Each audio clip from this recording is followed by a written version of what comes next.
அஸ்ஸலாமு அலைக்கும். Welcome to அழகு கிச்சன். பிள்ளைங்களாம் எப்படி இருக்கீங்க? நல்லா இருக்கீங்களா? சந்தோஷமா இருங்க, மகிழ்ச்சியாக இருங்க. அல்ஹம்துலில்லாஹ்.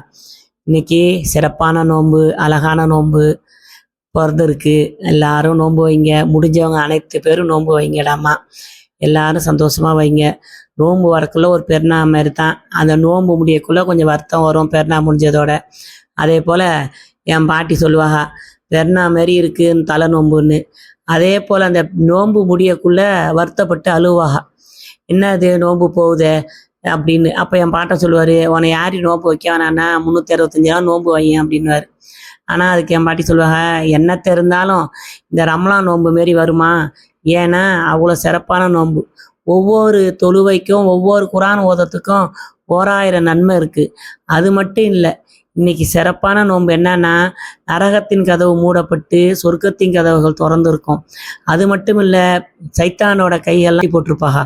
அது மட்டும் இல்லை, இன்னைக்கு குரான் இறங்குனதும், லைலத்துல் கதர் ஒத்தப்படையில் வர நாளில் இன்னைக்கு குரான் இறங்குறதும், அதில் ஒரு நன்மையும் எல்லாமே நமக்கு சிறப்பான மாதம் இது. நமக்கு மேன்மையான மாதமும் இந்த ரமலான். பாவங்கள் மன்னிக்கப்படும். நீங்கள் செய்கிற அத்தனை ஓதுத்தலைக்கும் தொழுவைக்கும் நமக்கு உள்ள பாவத்தை மன்னிக்கப்படும். இருக்கிறவங்க கொடுக்குறதும், இல்லாதவங்க வாங்குறதும், வாழ்த்துறதும், அதுவும் ஒரு நன்மை. இந்த நோன்புல இல்லாதவங்க இருக்கிறவங்க பாகுபாடே இல்லாமல் அல்லாஹ் எல்லாருக்கும் இறந்த பரக்கத்தை அள்ளி கொடுக்கணும். அதுவே பெரிய சந்தோஷம். இன்னைக்கு நம்ம இருக்கிற நிலைமைக்கு நம்ம உடம்பும் ஆரோக்கியமாக இருக்கும் அந்த நோன்புல. அதுவும் ஃபஸ்ட்டு லைலத்துல் கதர் நமக்கு இந்த மாதத்தில் நமக்கு குரான் இறங்கின நாள். அப்போ நமக்கு எவ்வளோ சந்தோஷம்.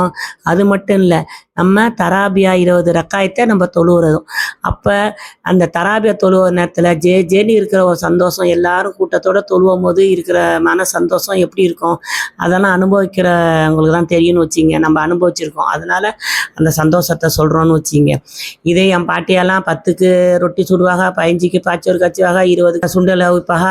அது மட்டும் இல்லாமல் 27ஆம் கிழமைக்கு பலவடை சுடுவாங்க. இதேமாதிரி ஒன்றும் செஞ்சு நாங்கள் எடுத்துக்கிட்டு போய் பார்த்தா தராபியாக்கெல்லாம் போய் நாங்கள் அவ்வளோ சந்தோஷமாக இருந்தோன்னு வச்சிங்க. அதேமாரி இன்றைக்கி உள்ள காலம் எல்லாம் அதெல்லாம் குறைஞ்சி போச்சுன்னு எல்லாம் குறைஞ்சி போய் அது தூரம் ஏதோ அது ஜாமான் வாங்கி தரது, ஜட்டு வாங்கி தரது, இப்படி வச்சுக்கிச்சுவோம் பிஸ்கெட்டு மேகி அப்படின்னு வச்சிங்க. இதெல்லாம் நாங்கள் அப்போ உள்ளது என் பாட்டியா காலத்தில். நான் சொல்கிறது என்னமோ சில மாரி நான் சின்ன பிள்ளையா இருக்கக்குள்ள, நான் பெருசாக இருக்கக்குள்ள நடந்ததுன்னு வச்சிங்க. நான் சொல்கிறது 35 வருஷம் ஆகுது. அப்போ நடந்ததுன்னு வச்சிங்க, 35 வருஷம் முன்னாடின்னு வச்சிங்க. அந்த மாதிரி காலங்கள். இப்போ காலகட்டங்கள் மாறிடுச்சு. 2வது நோன்பு வைக்கிறீங்க, அல்ஹம்துலில்லாஹ், சந்தோஷமாக வைக்க. இன்னொன்று, நோன்பு திறக்கப்ப இந்த ஐஸு தண்ணியை ரொம்ப குடிக்காதீங்க யாரும். இந்த பேரிச்சம்பழம் நைஸாக உள்ள பேரிச்சம்பழம், தேனில் ஊற வச்சது, கொலன்னு உள்ள பேரிச்சம்பழம், இதை மட்டும் சாப்பிடுங்க. இந்த காஞ்சி போன பேரிச்சம்பழம், இந்த ஒரு மாதிரியா தோல் உறிஞ்ச பேரிச்சம்பழம்லாம் சாப்பிடாதீங்க. சில பேருக்கு அதெல்லாம் அல்சருக்கு ஒத்துக்காது. ஏன்னா என் மருமக சாப்பிட்டு மயக்கம் ஒரு மாதிரியா வாந்தி எடுத்து ரொம்ப வயிற்று வலி ரொம்ப கடந்தா ஒரு 3-4 வருஷத்துக்கு முன்னாடி. அதோட டாக்டர்கிட்ட அழைச்சிட்டு போய் மருந்து மாத்திரை கொடுத்து 2 பாட்டில் குளுக்கோஸ் ஏறி ரொம்ப கடந்து கஷ்டப்பட்டு ஒரு 10 நாள் ரொம்ப முடியாமல் கடந்தா. அதனால் பிள்ளைங்கெல்லாம் ஐஸ் தண்ணி அதேமாரி குடிக்காதீங்க. பிசினை ஊற வச்சு அதை சாப்பிட்லாம். அதை நன்னாரி சர்பத்தில் லைட்டாக போட்டு சாப்பிடுங்க. இதெல்லாம் உடம்புக்கு நல்லது.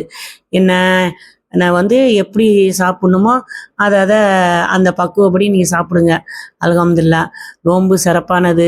நோன்பு எல்லாரும் உங்களால் முடிஞ்சவங்க அனைத்து பேரும் நோன்பு வைங்க. சந்தோஷமா இருங்க, மகிழ்ச்சியாக இருங்க. எல்லாரும் நல்லா இருங்க. இன்னொன்று ஒரு செய்தி, ஒரு பிள்ளை என்ன பண்ணால், குழந்த பிறக்கணுன்ட்டு 3 வருஷமாக இல்லை, எனக்கு துவா செய்யுங்கம்மா, அதுவும் நீங்கள் துவா செஞ்சால் கேட்கும், நீங்கள் கேளுங்கம்மான்னா. அந்த ஒரு வார்த்தை மட்டும் அவள் கேட்கல. அவள் என்ன கேட்டுட்டா, சொல்லிட்டா, இம்மையிலையும் மறுமையிலையும் உங்களுக்காக நான் துவா செய்கிறேம்மா அப்படின்னு சொன்னா பாருங்க. அது கேட்டவொடனே அழுவையும் மனசு கஷ்டமாயிடுச்சு. இந்த நோம்பு நாளில் அவளுக்காக நிறையா கேட்குறேன். அந்த பிள்ளைக்காக சீக்கிரம் ஒரு அவுலாதை தரணும், சீக்கிரம் புள்ள உண்டாகணும், நல்ல ஒரு பிள்ளைய பெற்று எடுக்கணும், குழந்தை உண்டாகணும்னு நிறைய துவா செய்கிறேன். இதை பார்க்குறவங்க நீங்கள் எல்லாருமே அந்த பிள்ளைக்காக துவா செய்யுங்க. அவள்